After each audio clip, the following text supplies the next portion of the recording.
자, 오밤중의 뉴스 함께하고 계신 지금 시각 11시 24분입니다. 검찰을 박살낼 수 있는 기관이 없느냐라고 누가 여쭤보시는데요. 검찰을 박살낼 수 있는 기관은 국회죠. 공수처라는 말씀을 하신 분도 있는데, 예, 물론 공수처 맞습니다. 하지만 공수처보다 먼저 힘을 발휘할 수 있는 데가 국회입니다. 국회가 검찰을 작살내라고 만들어 놓은 제도가 있죠. 그게 탄핵입니다. 검사 탄핵하는 거 가지고 왜 법무부 장관이 지랄을 떱니까? 지가 탄핵당하나? 검사가 탄핵당하는 거잖아. 말단 검사가 탄핵당하는 거잖아. 그랬으면 지가 징계를 했는지 안 했는지 그거를 밝히는 게 중요하고 그 나머지는 국회의 판단 몫이지. 그거 가지고 뭐 왜 지가 지랄인데? 예, 그 이유가 뭐겠어요? 지금 윤석열, 한동훈 얘네들은 지 새끼들을 살려내지 않으면 지 새끼들이 탄핵당하기 시작하면요, 지들 정권이 흔들릴 수가 있겠거든. 그러니까 이러는 겁니다. 다시 말하자면 국회가 탄핵이라는 좋은 무기를 갖고 있는데도 제대로 쓰지 않는다는 얘기가 되는 거죠. 공수처 만들어진 지 얼마 안 됐어요. 이제 걸음마 시작합니다. 이제 2살, 3살 이렇게 된 거예요. 2살, 3살 되는 애 보고 뛰어라, 날아라 할 수 있습니까? 2살, 3살 되는 애한테 야, 수능 시험 쳐. 이렇게 할 수 있어요? 못하지 않습니까? 하지만 국회는 할 수 있습니다. 국회는 해야 되고요. 뭐 안 하니까 문제인 겁니다. 자, 그래서 국회가 꼭 검사 탄핵을 빨리 좀 진행했으면 하는 바람 가져봅니다. 자, 오밤중의 뉴스 제가 준비한 첫 번째 주제는 여기까지고요. 이어서 두 번째 주제로 넘어갑니다. 자, 선거법 재판 이재명이 못 나간 이유, 오늘 제가 준비한 두 번째 주제로 한번 풀어가 보겠습니다. 오늘 이재명 대표의 재판이 열렸습니다. 선거법 재판이었죠. 이 재판에 이재명 대표가 2회 연속으로 불참했습니다. 2회 연속으로 불참을 했고, 사실 그 전에 이재명 대표가 단식하는 기간 동안에 재판이 한번 잡혔다가 그 재판이 미뤄진 상태였거든요. 그랬기 때문에 사실 3번 정도 재판을 못 연 겁니다. 이런 것들을 감안했을 때 아마 재판부 입장에서는 더 시간을 미룰 수가 없다라고 생각한 것 같아요. 그래서 선거법 재판이 재개가 됐습니다. 자, 오늘 이재명 대표가 재판에 나오지 않았다는 것 때문에 많은 사람들이 걱정을 하시는 분들이 있어요. 재판이 안 열렸네. 어떡하지? 이재명 대표가 참석을 못했네. 왜 못했지? 혹시라도 안 좋은 영향을 받으면 어떠나? 되게 걱정을 하실 것 같아요. 또 그 수구 언론들이 되게 이상한 방향으로 계속 이렇게 베베 꼬아 놨거든요. 그런 것 때문에 오늘 그 재판 소식에 많은 분들이 좀 걱정을 하시더라고요. 그래서 오늘 제가 특별히 이재명 대표가 재판에 못 나간 이유를 좀 설명드리려고 합니다. 그런 순서를 좀 마련해 봤어요. 자, 조선일보는 이렇게 썼더라고. 이재명 또 안 나왔어요? 참. 누가 이렇게 이재명 또 이렇게 이런 판사가 누가 이렇게 얘기를 해? 피고인 오늘 안 오셨느냐고 그렇게 했지. 판사가 판숨을 쉬었다고 지들이 봤나? 본 기자도 있지만 안 본 기자들이 더 많아요. 그런데 뭐 한숨이야. 자, 더 팩트라는 곳에서는 이재명 없는 이재명 재판이라고 하면서 국정감사 때문에 연속 불출석 어쩌고 이렇게 썼어요. 오늘 이재명 대표가 지난번에도 마찬가지고요. 오늘도 마찬가지고 국회 국정감사, 국방부에 대한 국정감사가 진행 중이죠. 그 국방부 국정감사를 진행하기 때문에 오늘 재판에 참석을 못했습니다. 공개적인 제가 볼 때는 이제 공개적인 이유는 국회 국정감사 때문이라고 보는 게 맞습니다. 하지만 좀 더 여러 가지 좀 면밀하게 살펴볼 부분도 있어요. 제가 오늘 그 얘기를 해드리려고요. 언론들은 잘 모르고 불출석 또 불출석 또 불출석 이렇게 썼고요. 이것 때문에 걱정하시는 분들이 많았던 게 사실입니다. 혹시 이게 안 좋은 영향을 미치면 어떡하느냐라고 생각하시는 분들도 사실 적지 않았어요. 자, 그런데 제가 오늘 드리고 싶은 말씀은 왜 나가지 못했는지와 그렇지만 영향은 없을 거다라는 요 얘기를 제가 드리려고 오늘 이 시간 마련해 본 겁니다. 일단요, 다른 형사재판의 경우에는 피고인이 법정에 나오지 않으면 재판이 진행 안 됩니다. 하지만 선거법 재판 같은 경우에는 피고인이 법정에 나오지 않더라도 일단 재판을 진행할 수 있습니다. 일단 2회 연속으로 안 나오면 일단 재판을 쭉 진행해요. 다만 변호인은 있어야 되겠죠. 오늘 같은 경우에 이재명 대표는 법정에 안 나왔지만 변호인은 나왔고 이 변호인에 의해서 재판 진행은 계속 될 수가 있었습니다. 자, 그렇기 때문에 뭐 재판은 뭐 그런 대로 진행이 된 거예요. 판사가 한숨 쉬었다? 글쎄 이게 이렇게 중요한 얘기인가? 다른 데는 뭐 한숨 이런 얘기 없죠. 꼭 근데 요런 애들이 이렇게 쓰는 거지. 빼딱선을 달라고. 오늘 열린 이재명 대표의 선거법 사건이라는 거는요. 김문기 잘 모른다 사건. 제가 늘 말씀드렸던 그 사건입니다. 이재명 대표가 지난 대통령 선거 과정에서 김문기 씨가 갑자기 돌아가셨잖아요. 그러니까 이와 관련해 가지고 몇 가지 질문을 방송사로부터 받습니다. 생방송에 출연해가지고 앵커들로부터 질문을 받는데 그중에 김문길 씨라는 분을 잘 아시나요? 라고 질문이 나옵니다. 이에 대해서 이재명 대표가 이렇게 답하죠. 제가 경기도지사가 되고 난 다음에는 그분이 그 재판을 도와줬기 때문에 잘 아는데 성남시장 시절에는 잘 몰랐습니다. 성남시장 시절에는 제가 잘 몰라요. 이런 얘기를 합니다. 자, 그 얘기를 가지고 시비를 건 거죠. 잘 모른다고? 네가 잘 모를 수 있는 사람이 아닌데 잘 모른다고 했니? 그거는 허위사실이네. 허위사실이니까 선거법 위반이네. 라고 해서 시비를 건 사건입니다. 안다 모른다는 내 맘이잖아. 내 머릿속에 있는 거고 나의 인식이잖아요. 근데 내가 나의 인식을 글쎄 내가 설령 거짓말을 했다고 하더라도 내가 거짓말을 했는지 거짓말 안 했는지 남이 어떻게 알아요? 의심을 할 뿐이지 처벌을 할 수 있느냐. 형사처벌이라는 것은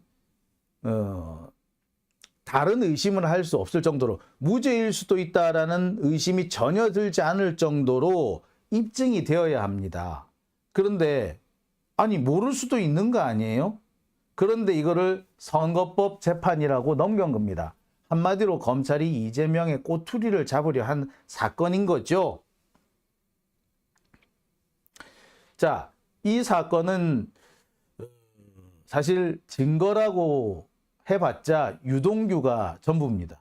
유동규에서 시작해서 유동규로 끝나는 거예요. 유동규는 지가 김문기를 잘 알아. 김문기 씨를 거의 자신의 뭐라고 해야 되나요? 수행 비서처럼 써먹었다라고 해도 과언은 아닙니다.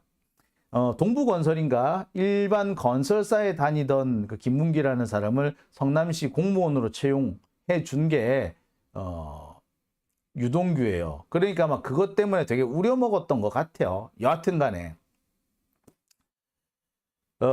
유동규가 법정이든 뭐 검찰이든 가서 한참 떠들어댄 거예요. 이재명이 김문기를 모를 수가 없어 라고 하면서 오로지 그 유동규의 진술 하나만 가지고 지금까지 재판이 진행되는 겁니다. 김문기 잘 모른다? 아니, 김문기 안다는 것도 누가 입증할 건데 입증할 수 있는 거는 오로지 유동규 진술밖에 없는 겁니다. 지금까지 바로 여기에 의존해서 유동규의 진술 하나만 가지고 진행이 되어 왔습니다. 자, 그런데 오늘부터는 재판이 조금 바뀝니다. 원래 검찰이 선거법 위반이라고 시비를 건 건 딱 두 가지였어요. 한 가지가 김문기 모른다였고 또 한 가지는 백현동 개발은 중앙정부의 압박 때문에 내가 거의 협박을 받았기 때문에 그래서 내가 어쩔 수 없이 나는 해주기 싫어도 어쩔 수 없이 허가를 내줄 수밖에 없었다라고 말하는 대목입니다. 이거는 이재명 대표가 국회에 국정감사를 받으면서 한 얘기예요. 여러분 기억하실 겁니다. 지난 대선 기간 중에 국힘당이 이재명 대표를 국회로 끌어와가지고 국정감사를 하겠다면서 이재명 대표를 출석시킨 사례가 있습니다. 역대 이런 사례가 없어요. 상대 당의 대통령 후보를 국정감사하겠다고 설친 사례 한 번도 없었습니다. 왜냐? 서로 지킬 건 이거는 좀 과하지 않냐?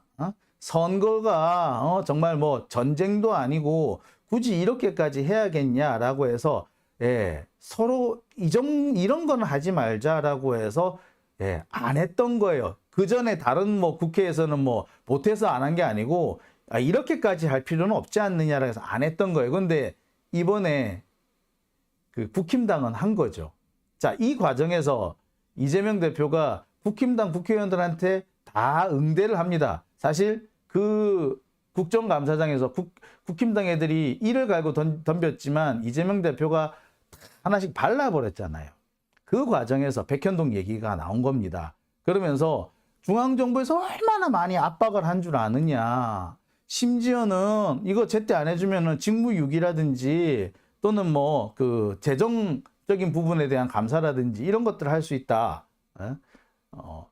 실제로 제가 얼마 전에 보여드렸던 국토교통부에서 내려온 그 공문 보셨을 겁니다. 뭐 여러 가지 지원도 해주는데 모두 매각이 안 될 경우에 재정 관련 지원이라는 그런 내용이 들어가요. 재정 지원이 아니라 재정 운용 지원이라고 그랬어요. 이게 뭡니까? 돈으로 재정이었나 예산이었나? 즉 예산에 손을 댈 수 있다라는 그런 얘기를 합니다. 되게 완곡하게 표현했지만 협박으로 들릴 수 있는 대목이 분명히 있었어요. 여튼 그 얘기를 가지고 검찰이 협박이라는 게 존재를 하지 않았는데 받았다라고 거짓말했다라고 해서 선거법 위반이라고 한 게 있습니다. 아니 협박받고 위협을 느낀 거는 내 마음이지 내 느낌이지 그 내 느낌을 내가 말하는데 그걸 가지고 이게 얼마나 검찰이 지금 생꼬투리를 잡는지 여러분 여기서 드러나죠. 근데 검찰이 왜 이런 짓을 하느냐? 검찰이 꼬투리를 잡고 난 다음에 여론몰이를 해가며 법원에서 유죄를 때리기 때문에 그런 거예요. 검찰이 이렇게 어거지를 쓰고 택도 아닌 소리를 하면 법원에서 커트 시켜줘야 될 거 아니야? 아니야. 법원에서도 눈치껏 보다가 여론이 글로 가나? 그러면 그냥 유죄 때려줘. 이 판사 새끼들이 나쁜 새끼인 거죠. 그러니까 검찰이 눈에 비이는 게 없는 거야. 자신들이 여론몰이만 잘하면 이재명 날릴 수 있다라고 생각한 거죠. 그래서 이런 걸 하는 거예요. 여러분 그 대표적인 사례가 누굽니까? 최강욱 의원 아닙니까? 최강욱 의원 국회의원직이 날라갔어. 왜 날라갔어? 여러분 알고 계시다시피 인턴 증명서 때문에 날라갔어요.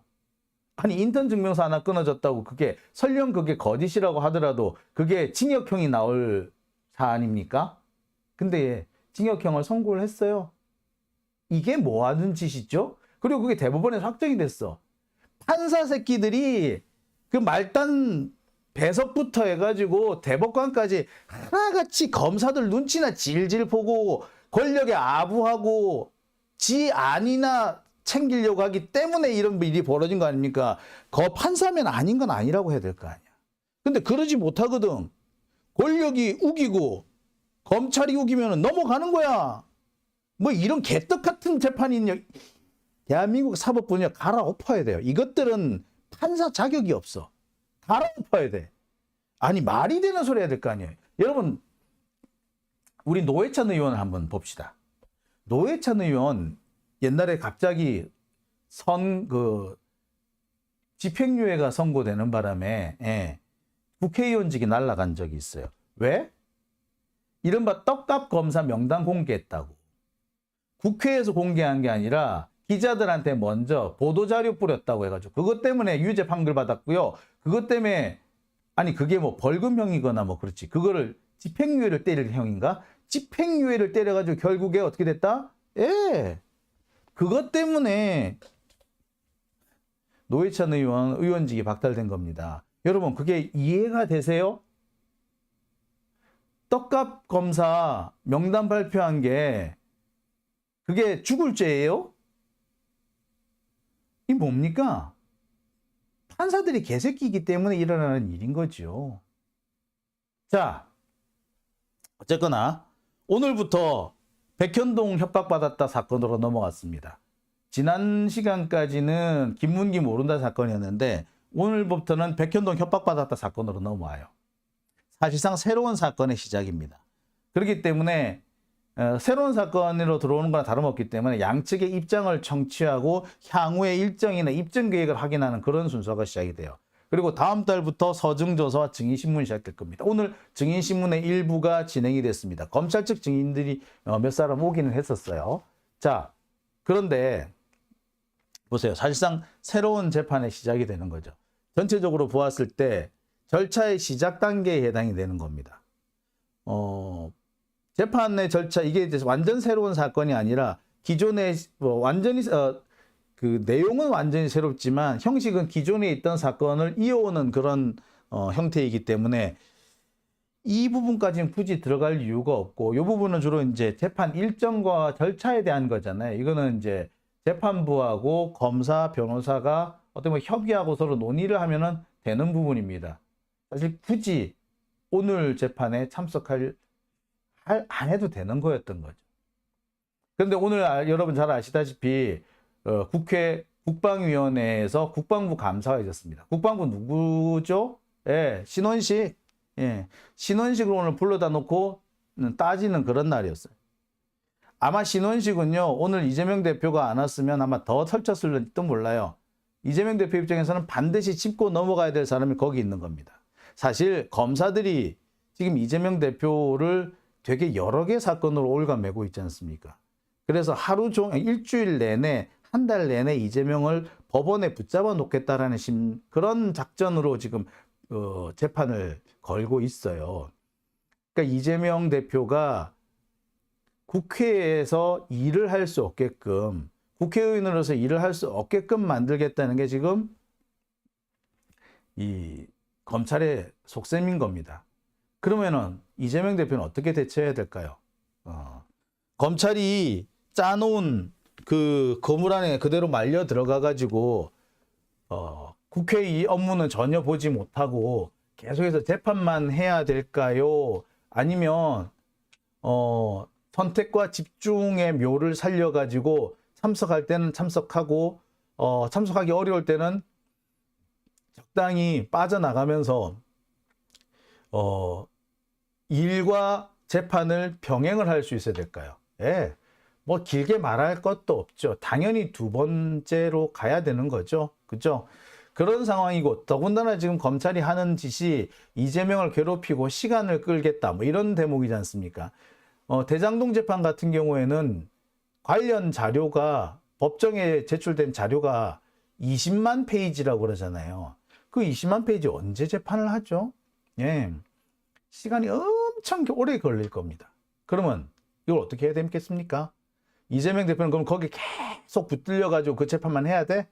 아니지 않습니까? 그죠? 그러니까 재판 날짜를 때로는 연기시키기도 하고 때로는 이게 절차가 그렇게 중요한 절차가 아닌 경우에는 재판을 살짝 불참하기도 하고 이렇게 적절하게 운용을 할 수밖에 없는 거죠. 그러지 않고서는 일을 못 한단 말이에요. 그래서 사실상 오늘은 안 간 게 아니라 못 갔다라고 하는 것이 더 정확하다라고 보시면 되겠습니다. 자,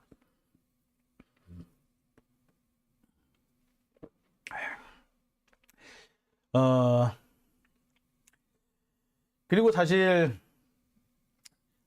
이 절차상으로 보면은 이런 지금 이게 이제 사실상 새로운 재판이 시작되는 첫 번째 단계이기 때문에 뭐 절차와 관련된 얘기를 주로 많이 할 거라서 오늘은 재판을 불참을 해도 크게 문제는 없을 것이다 라는 그런 판단을 했을 것이다 라는 얘기를 했고요. 또 한 가지는 뭐냐면요, 사실 솔직히 말하자면 저는 이 선거법 재판이 하나만한 재판이에요. 이거는 사실 판사가 이미 결론을 내려놓고 있다고 해도 과언 아니에요. 길게 따질 것도 없고 증거를 살필 것도 사실 없어요. 증거 살펴봤자 뭐 하겠어. 이재명 머릿속에 있는 얘기잖아. 안다 모른다, 협박을 받았다 안 받았다, 이재명의 머릿속에 있는 거예요. 위해의 고지가 있었다, 내가 공포심을 느꼈다, 내심의 판단이잖아. 내 느낌이라고. 안다 모른다, 골 100번 골 1000번을 봐도 내가 모르는 거야. 그죠? 그런데 이거를 어떻게 입증을 하며, 입증한다고 증언을 하는 사람은 어디까지나 그 사람도 자기 생각만 얘기하는 거 아니야. 그 사람은 이재명 머릿속에 들어갔다 나왔나? 모르잖아요. 지가 볼 때 그런 생각인 거야. 그리고 증거라는 것도 웃겨요. 머릿속에 있는 생각을 어떻게 입증하는 증거를 가지고 오죠?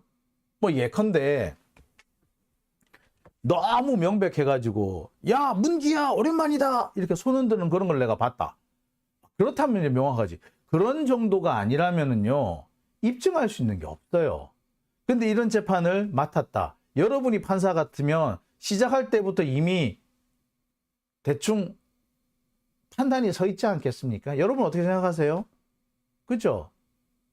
게다가 지금 이 재판에 증거라고는 뭐밖에 없다? 유동규의 진술밖에 없어요. 오로지 유동규야. 유동규에서 시작해서 유동규로 끝나고 있는 거예요. 대장동도 안 그래도 유동규 진술에 의존한다고 하는데 이거는 더해요. 뭐라고 이 주장을 하느냐, 유동규는 지하고 김문기하고 이재명 대표가 성남시장 시절에 9차례 대면 보고를 했다라고 주장을 해요. 그러면서 그림까지 그려가면서 설명했다. 이렇게 큰 소리를 떵떵 칩니다.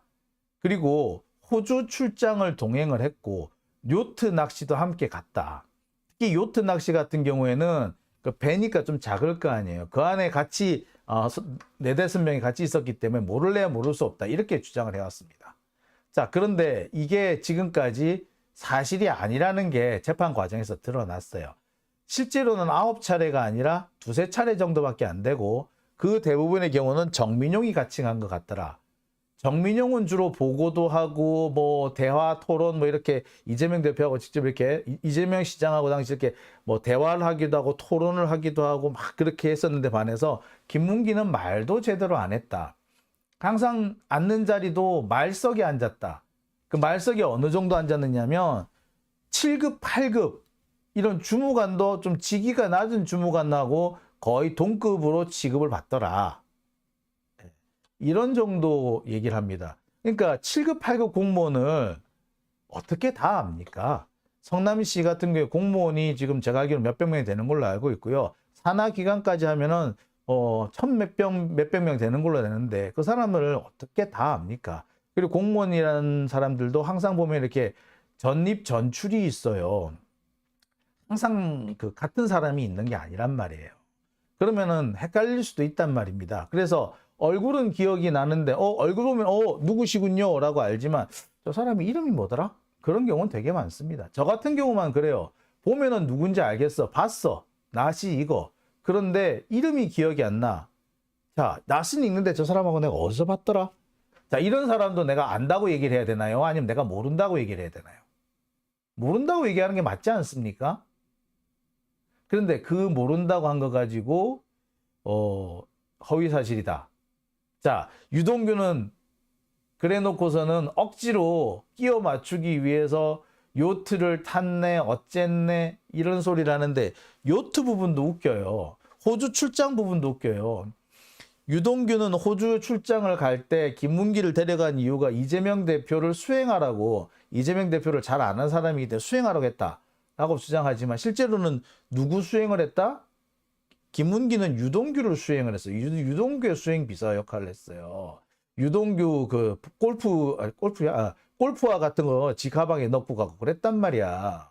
그다음에 요트 낚시 어쩌고저쩌고 하는데 요트 낚시는 그런 사례 자체가 없었다. 이미 이건 증거가 나왔어요. 요트 낚시 한 적이 없었대.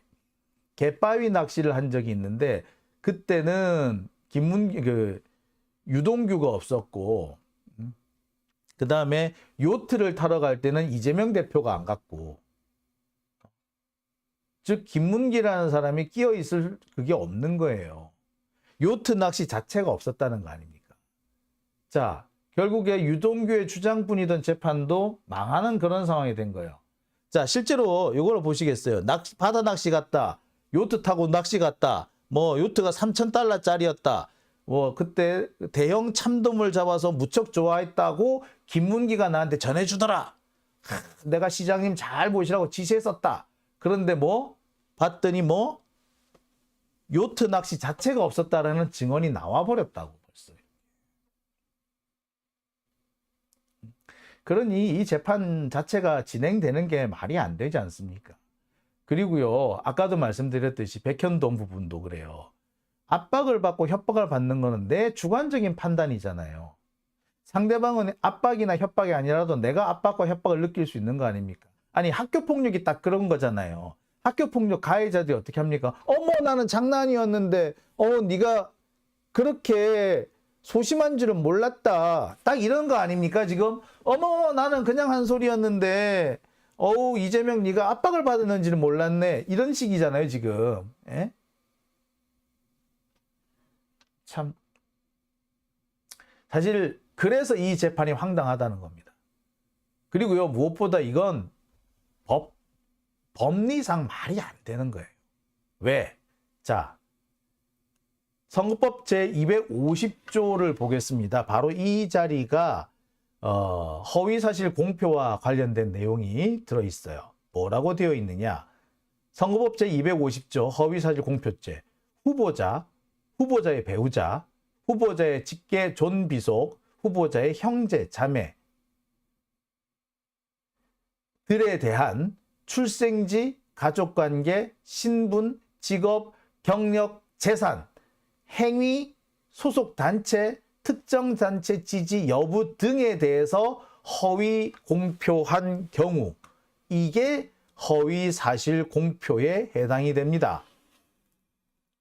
자, 그리고 기본적으로 전제가 하나 있어요. 선거에 당선되거나 선거에서 당선되지 못하게 선거에 당선 낙선을 시키기 위해서 후보자, 후보자의 배우자, 후보자의 직계 존비속, 형제, 자매 등에 대한 출생지, 가족관계, 신분, 직업, 경력, 재산, 행위, 소속단체, 특정단 지지 여부 등을 허위로 공표한 경우예요. 자, 그러면 봅시다. 나 김문기 몰라. 이거는 출생지, 가족관계, 신분, 직업, 경력, 재산, 행위, 소속단체, 특정단체 지지 여부 중에 어디에 해당이 되죠? 예? 김문기 모른다는 어디에 해당이 되죠? 김문기 모른다가 출생지도, 가족관계도, 신분도, 직업도, 경력도, 재산도 아니에요. 소속단체, 특정단체 지지 여부도 해당 안 됩니다. 제일 엇비슷한 게 행위 같긴 해. 행위는 그런데 이건 생각이죠. 모른다는 거는. 몰라. 자, 또 있습니다. 아까 중앙정부의 압박을 있었고 강압에 못 이겨서 내가 어쩔 수 없이 백현동 허가를 해줄 수밖에 없었다라고 말했다는 거 아니에요. 그런데 자, 그거는 어디에 해당이 되죠? 출생지, 가족관계, 신분, 직업, 경력, 재산, 행위, 소속단체, 특정단체 지지 여부 중 어디에 대한 허위사실이죠? 예, 내가 받았다고 생각한 거 아니야. 느낌이잖아. 내 느낌. 내 느낌을 얘기했어. 그런데 이게 왜 허위사실이죠?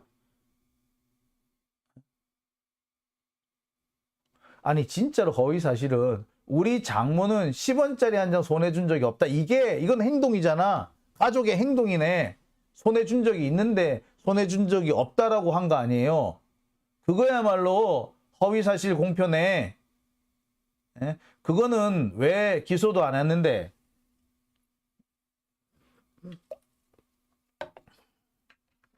이게 형평을 따져야 될 거 아닙니까? 이런 짓을 하는 검사를 탄핵해야 되는 겁니다. 제가 볼 때는 이재명 대표에 대한 이 선거법 사건은요, 공소권 남용이에요. 검사가 정치적 이유에서 공소권을 남용한 행동이고요. 이거를 만약에 재판부에서 제대로 통제해주지 않는다면 법원을 갈아엎어야 돼요. 대한민국의 정의는 죽은 거고요. 대한민국 사법부에서 정의로운 판결이 나올 거라는 거 기대하는 것 자체가 틀린 겁니다. 지금 벌써 안 그래도 우리가 여러 차례 당해봤는데 이제 더 이상 기대조차 하면 안 된다. 심지어 야당 대통령 후보까지도 그렇게 할 수 있다면 그거는 더 이상 사법부가 아닌 거지. 그렇게. 그러니까 지난번에 한명숙 총리 건 때 그때 판사고 검사가 다 조져버렸어야 했어. 그 당시 한명숙 총리 사건에 연루돼 있던 검사들 다 찌발라 버렸어야 됐어요. 아유 진짜 어처구니가 없어서.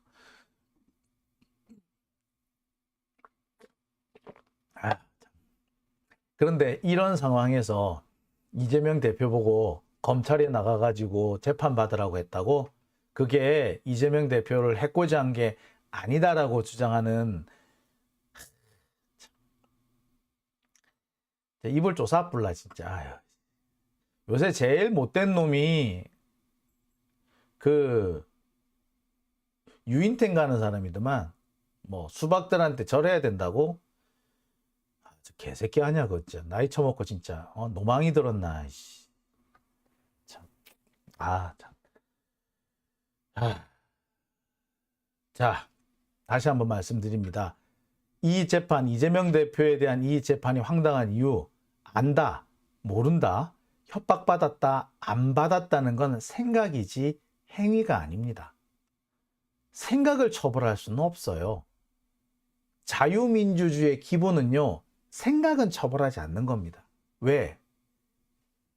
자, 모든 기본권은요, 타인의 자유와 권리를 침해해서는 안 되고 국가의 안전보장이나 질서 유지, 공공복리를 위해서 제한할 수 있습니다. 법률에 의거. 하지만 결단코 제한할 수 없는 게 뭐? 내 머릿속에 있는 내 머릿속의 사상이야. 내 생각은 아무도 건드리지 못하는 거야. 그런데 내가 내 생각을 말했다고 해서 내가 공포를 느꼈다. 내가 협박을 받았다. 나는 위협을 느꼈다. 나는 모른다. 이거를 가지고 처벌을 한다고요?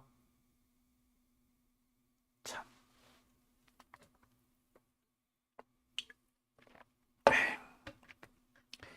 여러분, 법정에서요. 증인들이 뭐라고 얘기합니까? 그런 적이 있습니까? 없다, 없습니다 라고 말하면은 때로는 위증죄 처벌을 받죠. 하지만 기억이 안 납니다 라고 하면, 설령 기억이 나더라도 기억이 안 납니다 라고 하면 처벌을 안 받는다 그러잖아요. 기억나는지 안 나는지 모르거든. 머릿속을 열어보지 않는 한. 따라서 기억 안 납니다는 위정죄로 처벌을 안 받아요. 설령 잘못된 얘기를 하더라도, 설령 기억이 났는데 안 난다고 오리발을 내밀어도 몰라, 그걸 처벌할 수 없는 거예요. 왜? 그건 그 사람의 생각이거든. 그 사람의 생각을 우리가 밖에서 입증할 수가 없거든. 안다, 모른다, 협박받았다, 안 받았다, 그건 내 마음, 내 머릿속에서 일어나는 내 머릿속의 작용이에요. 이거는 거의 완벽하게 절대적 자유에 해당합니다. 아무도 못 건드리는 내 머릿속이잖아. 그죠? 근데 지금 검찰은 그 머릿속에 있는 생각을 감별해가지고 처벌하겠다고 하는 거예요. 이런 사고방식은 어디서 나온 거다? 히틀러한테나 가능한 얘기예요. 그런데 이거를 어느 판사가 받아들여준다? 그럼 대한민국은 더 이상 민주국가가 아니고 이 나라는 갈아엎어야 돼. 봉화 올려가지고 갈아엎어야 돼요. 죽창 들어야 돼, 죽창. 아유, 참 답답하네. 자, 오밤중의 뉴스. 두 번째 순서는 여기까지고요. 이어서 세 번째 주제로 넘어갑니다. 국유화 폐간 어떤 대통령도 할 수 없는 일인데 감히 제가 어떻게 그런 말을 한다는 것입니까? 이치에 닿지 않는 말을 가지고 사람을 이렇게 몰약해서는 안 됩니다.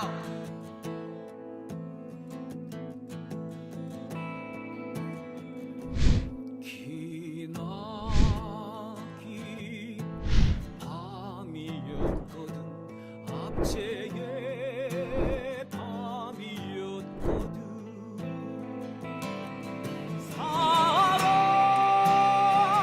이 한 몸 썩어져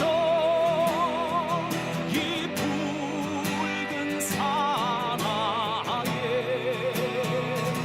사랑 네, 오밤중